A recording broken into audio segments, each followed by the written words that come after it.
ಆಘಾತಕ್ಕೆ ಒಳಗಾಗುವಂತಹ ಸಾಧ್ಯತೆಗಳು ಜಾಸ್ತಿ ಇರುತ್ತೆ. ಮಿಥುನ ರಾಶಿಯವರು ನಾನು ಹೇಳುವಂಥದ್ದು, ನಿಮಗೆ ಇನ್ನೂ ಕೆಲವು ದಿನಗಳ ಕಾಲ, 2-3 ತಿಂಗಳುಗಳ ಕಾಲ ನಿಮಗೆ ಗುರುಬಲವಿಲ್ಲದೆ ಇರುವಂತಹ ಸಂದರ್ಭಗಳಲ್ಲಿ ಯಾವುದೇ ಹೊಸ ಹೂಡಿಕೆಯನ್ನು, ಯಾವುದೇ ಹೊಸ ಕೆಲಸಗಳಿಗೆ ಆರಂಭವನ್ನು ಶ್ರೀಮತಿ ರಾಮಾನುಜಾಚಾರ್ಯಾಯ ನಮಃ. ನಾನು ನಿಮ್ಮ ಶ್ರೀನಿವಾಸ್ ಗುರೂಜಿ. ನೀವು ನೋಡ್ತಿದ್ದೀರಿ ಜ್ಞಾನ ಸಂಪದ ವಾಹಿನಿಯ ಯೂಟ್ಯೂಬ್ ಚಾನಲ್. ತಾವೆಲ್ಲರೂ ಸಹ ಈ ಮಾಸ ಭವಿಷ್ಯದಲ್ಲಿ, ಫೆಬ್ರವರಿ ತಿಂಗಳ ಮಾಸ ಭವಿಷ್ಯ, ಆ ಮಾಸ ಭವಿಷ್ಯದಲ್ಲಿ ಈಗ ಹೇಳ್ತಿರುವಂಥದ್ದು ಮಿಥುನ ರಾಶಿ. ಫೆಬ್ರವರಿ ತಿಂಗಳಲ್ಲಿ ನಾನು ಹೇಳುವಂಥದ್ದು ದೊಡ್ಡದಾದಂತಹ ಶತ್ರುಗ್ರಹಣ ಪ್ರವೇಶವಾಗಿದೆ.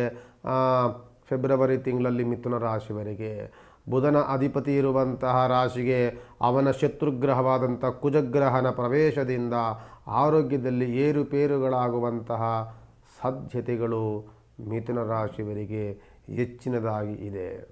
ಜೊತೆಯಲ್ಲಿ ಗುರುಬಲದ ಶೂನ್ಯತೆ, ಗುರುಬಲವಿಲ್ಲದೆ ಇರುವಂತಹ ವಾತಾವರಣ, ಗುರುಬಲವೂ ಇಲ್ಲ. ಜೊತೆಯಲ್ಲಿ ಆರೋಗ್ಯದ ಅನಾನುಕೂಲಗಳಿಂದ ಸ್ವಲ್ಪ ಡಿಪ್ರೆಸ್ ಮಾಡ್ಕೊಳ್ತೀರಿ. ಜೊತೆಯಲ್ಲಿ ಸ್ವಲ್ಪ ಚಿಂತನೆಗೆ ಒಳಗಾಗ್ತೀರಿ. ಜೊತೆಯಲ್ಲಿ ಮಿಥುನ ರಾಶಿಯವರು ಆರೋಗ್ಯದಲ್ಲಿ ಏರುಪೇರುಗಳಿಂದ ಸ್ವಲ್ಪ ಆಘಾತಕ್ಕೆ ಒಳಗಾಗುವಂತಹ ಸಾಧ್ಯತೆಗಳು ಜಾಸ್ತಿ ಇರುತ್ತೆ.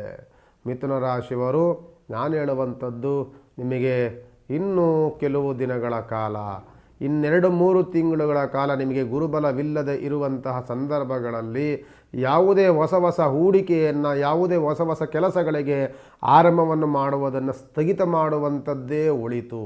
ಇಲ್ಲವಾದಲ್ಲಿ ಹೂಡಿಕೆ ಮಾಡಿದಂಥ ಹಣವೂ ನಮಗೆ ಕೈ ತಪ್ಪಿ ಹೋಗುವಂತಹ ಸಾಧ್ಯತೆಗಳು ಜಾಸ್ತಿ ಇರುತ್ತೆ. ಆದ್ದರಿಂದ ಮಿಥುನ ರಾಶಿಯವರು ಆದಷ್ಟು ಸಹ ಈ ಫೆಬ್ರವರಿ ತಿಂಗಳನ್ನು ಆದಷ್ಟು ದೇವತಾ ಆರಾಧನೆಗಳಿಗೆ, ಮಾಮೂಲಾಗಿ ನಾವೇನು ಕೆಲಸ ಕಾರ್ಯಗಳನ್ನು ಮಾಡ್ಕೊಂಡು ಹೋಗ್ತಿರ್ತೀವಿ ಅದರ ಕಡೆ ಗಮನವನ್ನು ಹರಿಸಬೇಕೇ ಹೊರತು, ಅದನ್ನು ಬಿಟ್ಟು ನಾನು ಬೇರೆ ಏನೋ ಒಂದು ಮಾಡೋಕ್ಕೆ ಹೋಗ್ತೀನಿ, ಏನೋ ಒಂದು ಹೊಸ ಒಂದು ಪ್ರಯೋಗವನ್ನು ಮಾಡ್ತೀನಿ, ಇದನ್ನೇನು ಗಳಿಕೆಯಲ್ಲಿ ನಾನೇನೋ ಅನುಕೂಲವನ್ನು ಮಾಡ್ಕೊಳಕ್ಕೆ ಹೋಗ್ತೀನಿ ಅಂತ ಹೋದರೆ ನೀವು ನಷ್ಟಕ್ಕೆ ಮತ್ತು ಸಂಕಷ್ಟಕ್ಕೆ ಗುರಿಯಾಗುವಂಥ ಸಾಧ್ಯತೆ ತುಂಬ ಹೆಚ್ಚಿರುತ್ತೆ. ಅದು ಫೆಬ್ರವರಿ ತಿಂಗಳಲ್ಲಿ ಮಿಥುನ ರಾಶಿಯವರು ಜಾಗೃತಿ ವಹಿಸಿ. ನಮಸ್ಕಾರ.